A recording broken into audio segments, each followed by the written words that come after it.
Sometimes I wonder how much can you push Dark Souls 3 combat system that is based around melee weapons to its limit. So I asked myself, can you beat Dark Souls 3 with only Pyromancy? We obviously have to choose the Pyromancer class, and I took the Life Ring as a burial gift because it gives you a little bit of help early on, but you don't actually need it. Ah, beautiful, now we can begin. What's interesting about this game is that since there is an estus flask that gives you focus, that is what you consume to cast spells, this run should theoretically be doable, but in practice, let's see how it goes. First of all, so we're clear, Pyromancy only means that I can only deal damage with the spells, the Pyromancy Flames weapon art, or attacks with the flame, so no consumables are allowed and obviously no standard weapons. And I won't summon because I'm no casual.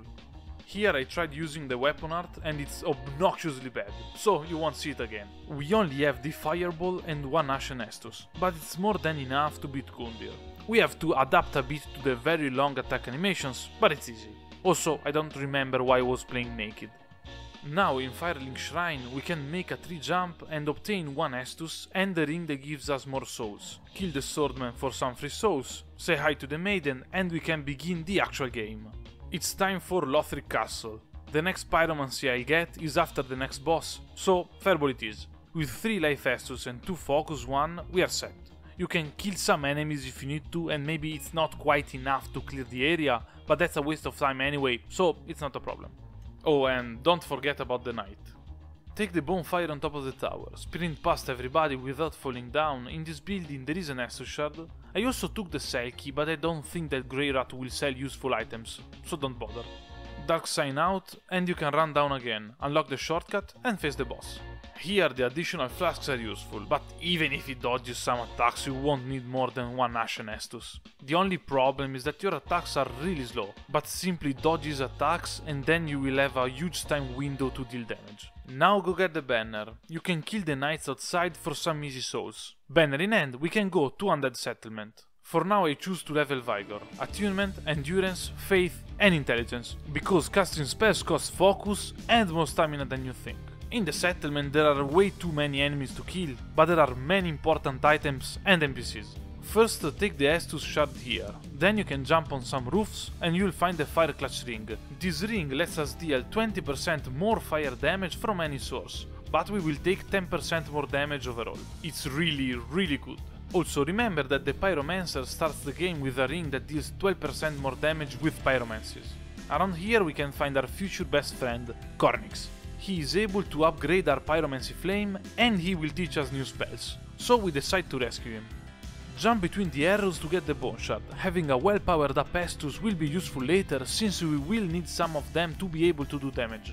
We meet him back at Firelink Shrine and we can buy Great Combustion. It's so good that you can almost beat the game with this. If you don't have enough souls, remember that you can sell the weapons that you find around, since they are useless anyway. Reinforce the flame if you have the Titanites, but soon enough we will have as many as we need, so don't bother looking for them.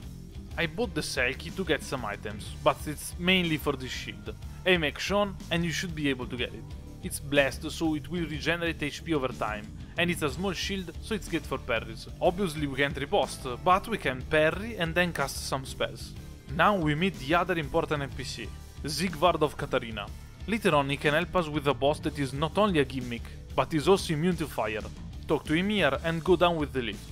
Ignore the knight, get the bonfire and kill the knight for 3 souls. Now we can get back up with the lift, make peace with the giant and we can jump down to find Zig again.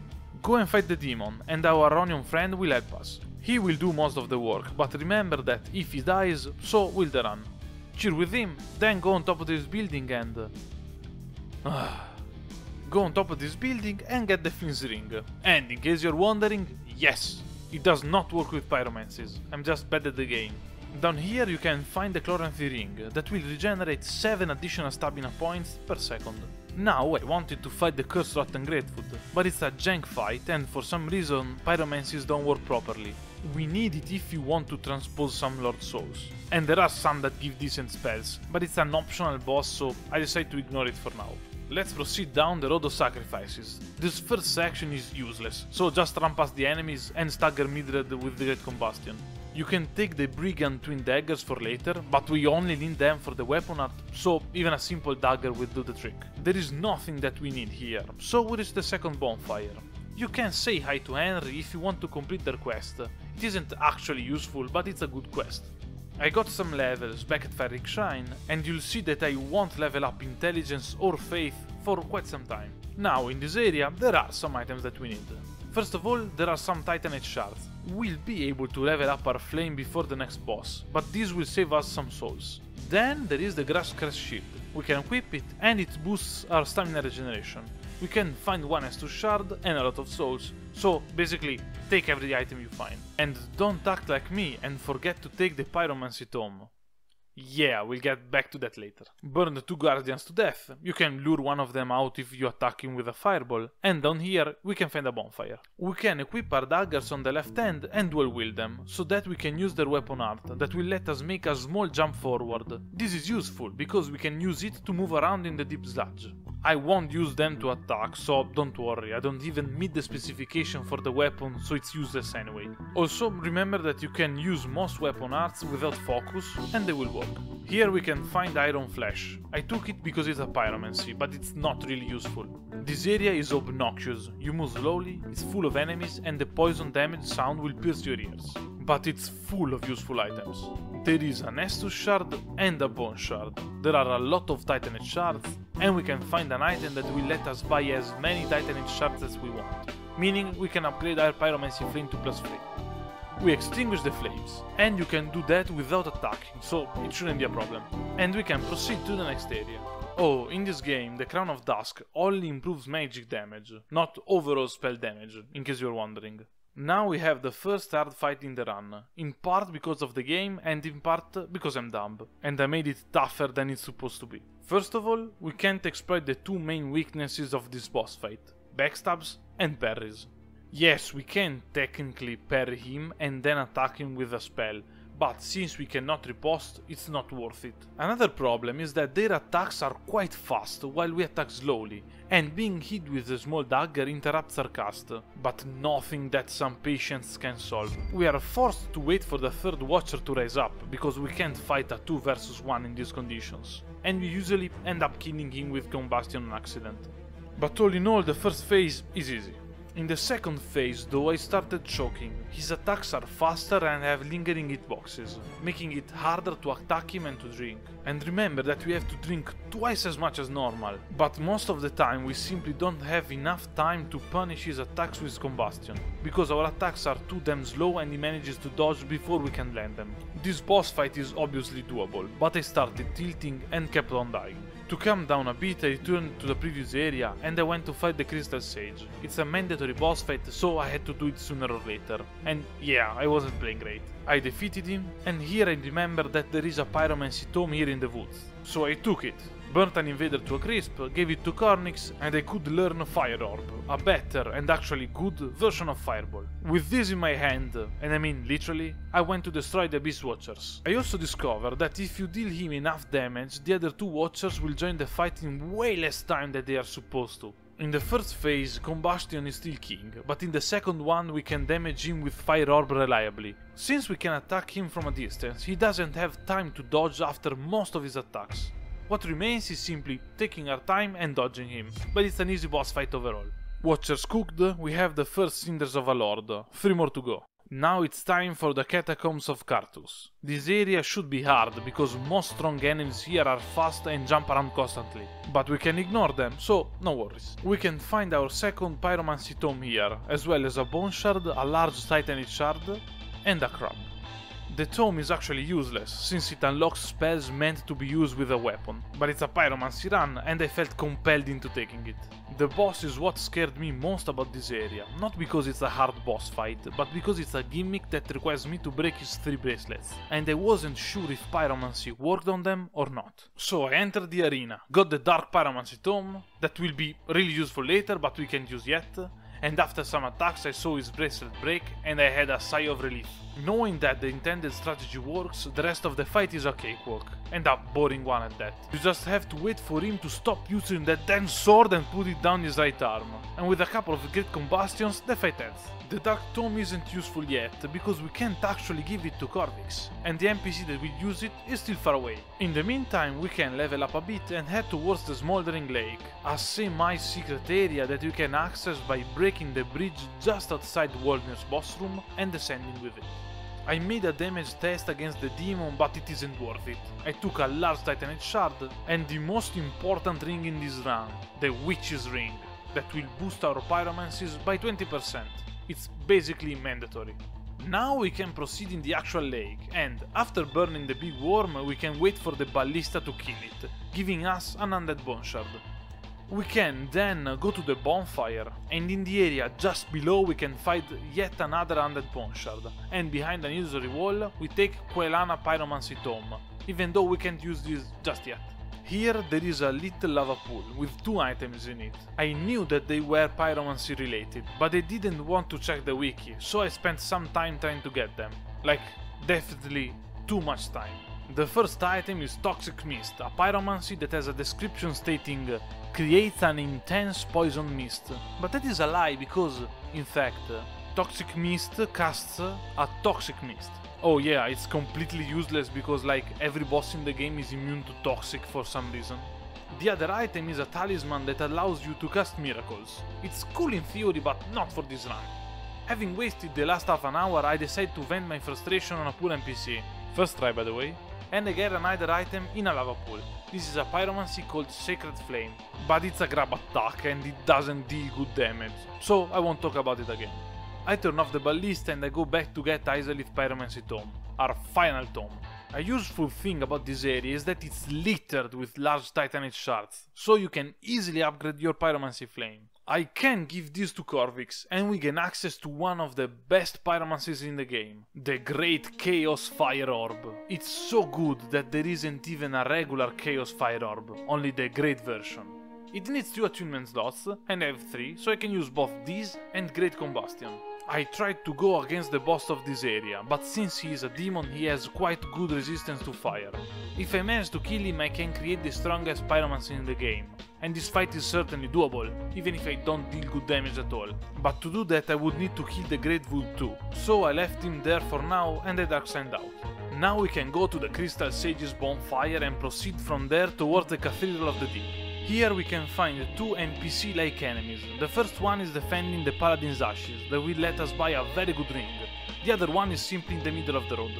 Unfortunately for them, with a +5 flame and the Great Chaos Fire Orb, we melt them.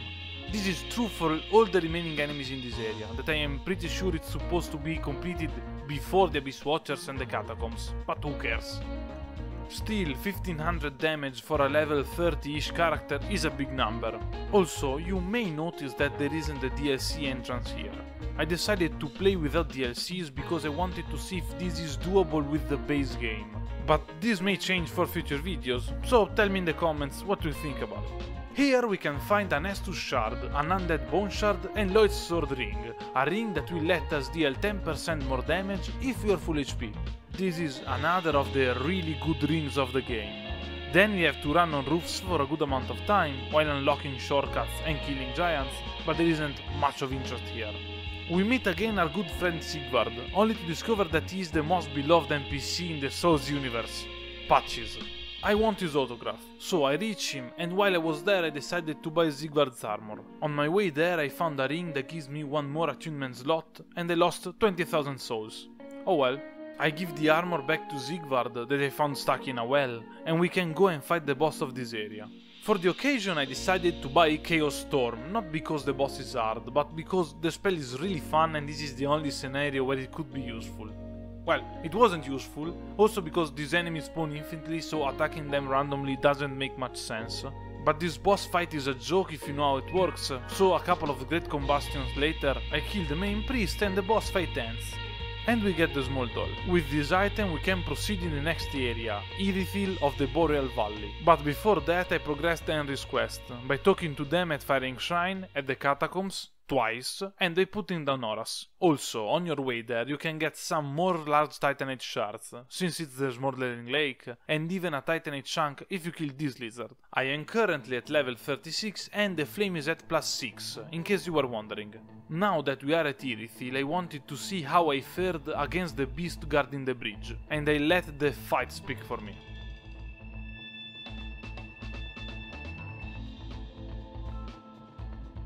They are actually very weak to fire, but in the moment I felt really good. I started to run towards the next bonfire. Be careful not to get stuck here since there are way too many enemies, and there we can meet Henry again.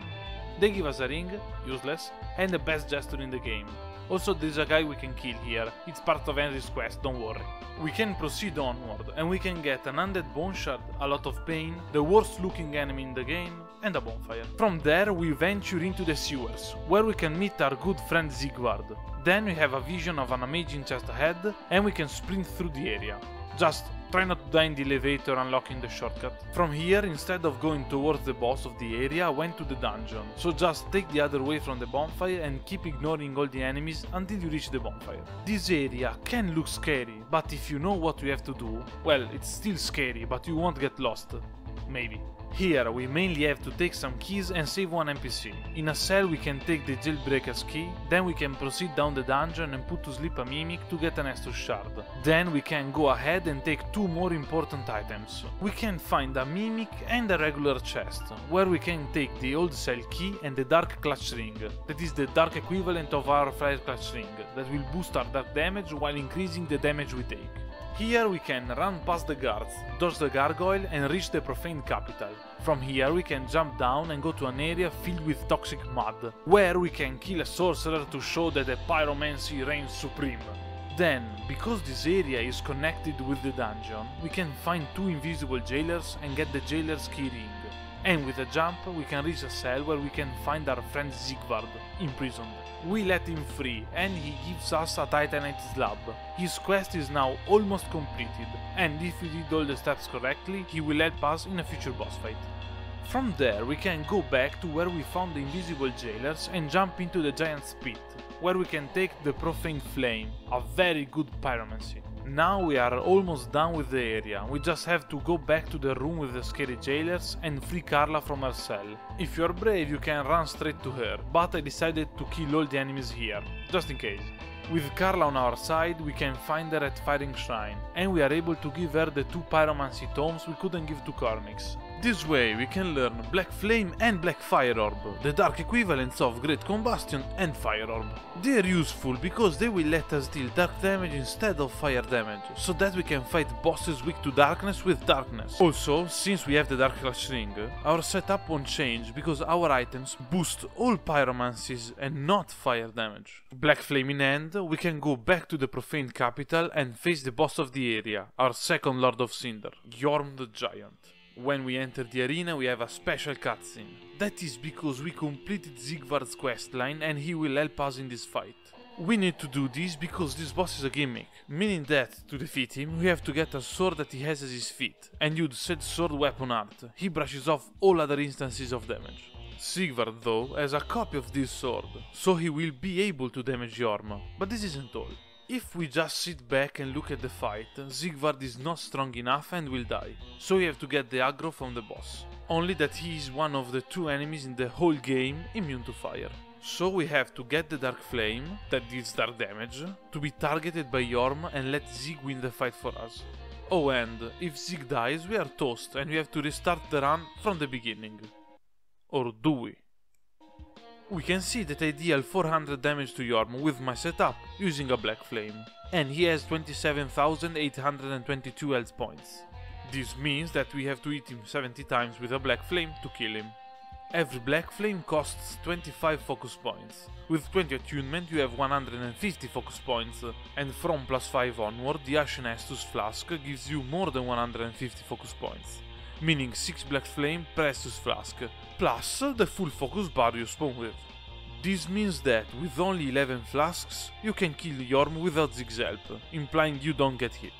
I only have 10, but the initial damage didn't account for the Dark Clutch Ring and the highest possible damage, so it's doable even for me in this state. This doesn't mean that I will do it because I will lose my sanity, but we can leave it here like a 100k cyber special, or something like that. Tell me in the comments if you like this kind of number analysis, and I will do more of them in the future. While I was rambling, Yorm died, and we get the second Cinders of a Lord, with the sword meant to defeat him still in the ground. Also, F in chat for my buddy Sig. I leveled up a bit and reached 20 in both Fate and Intelligence, so now I can use the Black Fire Orb.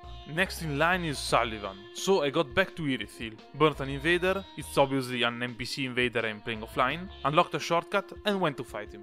This fight shouldn't be easy, he is very aggressive, in fact the hardest part in a normal playthrough is that it's difficult to drink estus against him. And their attacks are slow on top of having to drink double the time. But after adjusting a bit to his rhythm, attack range and to when we can hit him, we can damage him enough to go into phase 2. Usually this is when the fight gets harder, because he summons a clone and you have to fight both at the same time.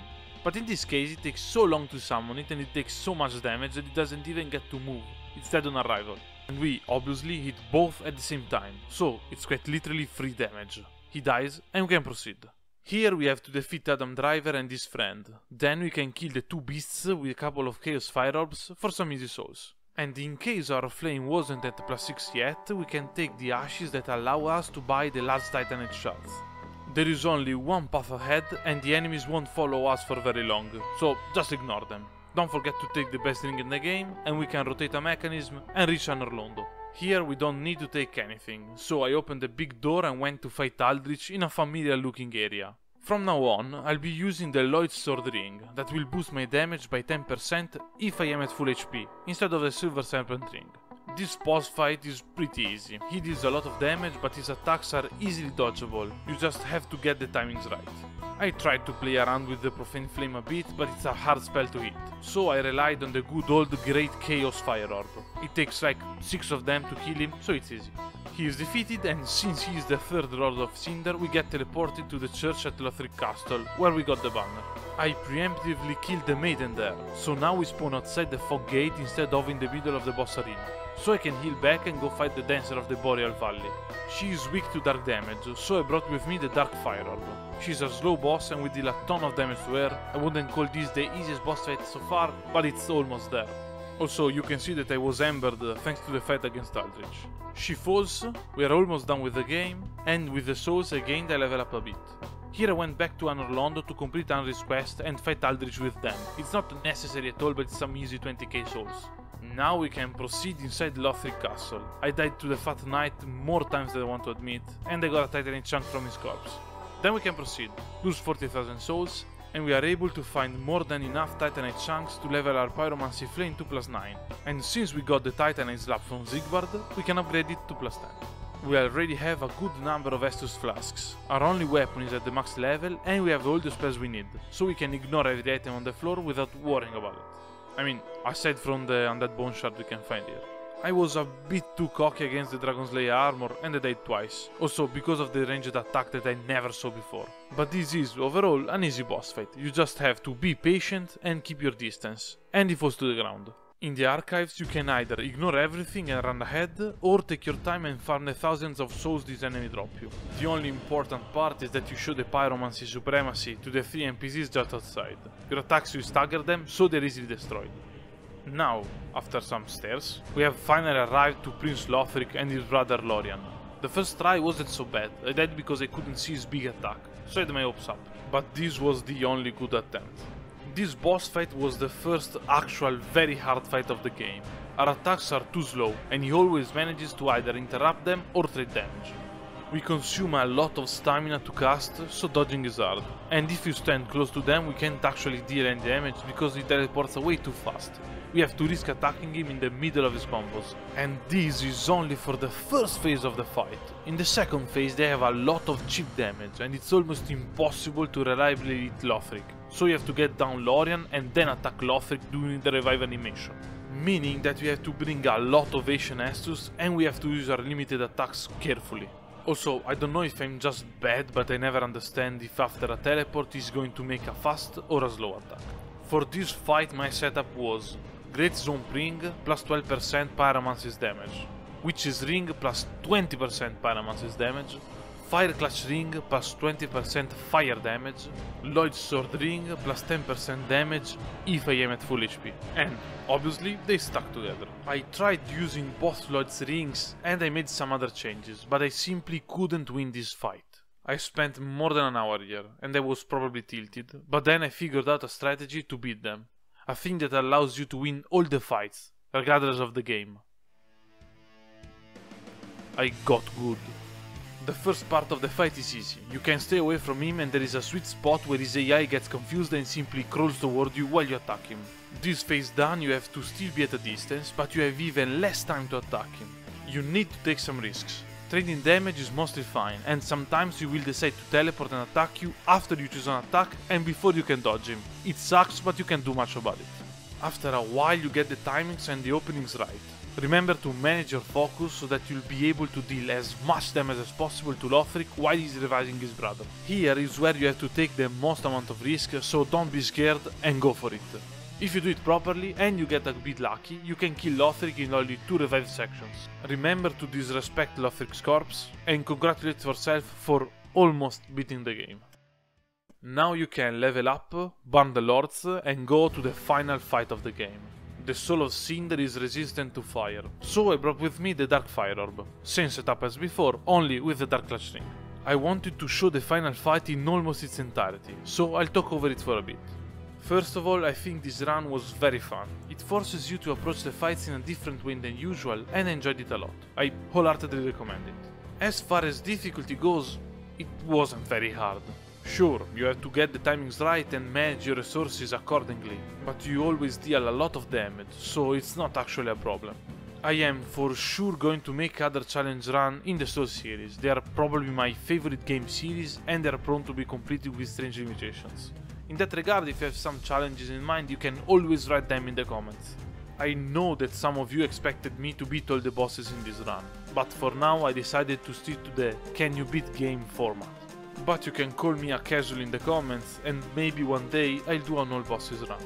Also, I was embered in this fight because it was the first try and I got embered after the princes. So you can subscribe for that. And with this fight ended and me linking the fire, since this is a Pyromancy run, I'll say that you can beat Dark Souls 3 with only Pyromancy. If you did this challenge yourselves, let me know how it went in the comments, and if you enjoyed the video, leave a like or even subscribe. I'll see you next time. Well, you'll see me. See the video at least. Why do I always mess up the outro?